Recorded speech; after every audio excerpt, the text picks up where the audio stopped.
Ezra अध्याय 1. यिर्मयाच्या मुखाने प्राप्त झालेले परमेश्वराचे वचन सिद्धीस जावे म्हणून पारसाचा राजा कोरेश याच्या कारकिर्दीच्या पहिल्या वर्षी परमेश्वराने ह्या राजाच्या मनास स्फूर्ती दिली. तेव्हा त्याने आपल्या सर्व राज्यात जाहीर केले व लेखी फरमानही पाठविले. ते असे: पारसाचा राजा कोरेश असे म्हणतो, स्वर्गीचा देव परमेश्वर याने पृथ्वीवरील सर्व राज्ये मला दिली असून अशी आज्ञा केली आहे की यहुदा प्रांतातील यरुशलेमेत माझ्या प्रित्यर्थ एक मंदिर बांध. त्याच्या सर्व लोकांपैकी जो कोणी तुमच्या मध्ये असेल त्याचबरोबर त्याचा देव असो. त्याने यहुदातील यरुशलेमेस जाऊन इस्रायलाचा देव परमेश्वर याचे मंदिर बांधावे.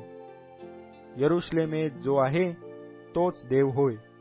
जो कोणी शेष राहिला असून एखाद्या ठिकाणी उपरी म्हणून राहत असेल त्याला तेथल्या मनुष्यांनी चांदी, सोने, सामान सुमान व पशु देऊन सहाय्य करावे. याखेरीज यरुशलेमेतील देवाच्या मंदिराकरिता त्यांनी स्वसंतोषाची अर्पणे द्यावी. तेव्हा यरुशलेमेतील परमेश्वराचे मंदिर बांधण्यासाठी वरती जावयास देवाने ज्यांच्या मनास स्फूर्ती दिली ते यहुदा व बन्यामीन यांच्या पितृकुळांचे प्रमुख, याजक व लेवी उठून सिद्ध झाले. त्यांच्या आसपासच्या लोकांनी चांदीची पात्रे, सोने, सामान सुमान, पशु व मौल्यवान वस्तू देऊन त्यास सहाय्य केले. याखेरीज लोकांनी जे स्वसंतोषाने दिले ते वेगळेच. नबुखदनेसराने परमेश्वराच्या मंदिराची जी पात्रे यरुशलेमेहून आणून आपल्या दैवतांच्या देवळात ठेविली होती ती सर्व पारसाचा राजा कोरेश याने बाहेर काढिली.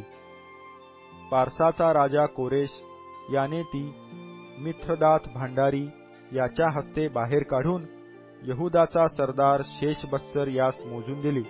त्यांची यादी येणेप्रमाणे: सोन्याच्या 30 पराती, चांदीच्या 1000 पराती, 29 सुऱ्या, सोन्याचे 30 कटोरे, चांदीचे दुसऱ्या प्रकारचे 410 कटोरे व इतर पात्रे 1000. सोन्या चांदीची सर्व पात्रे मिळून 5400 होती. पाडाव झालेले लोक बाबेलाहून यरुशलेमेस आले तेव्हा शेशबस्सराने ही सर्व पात्रे आणली.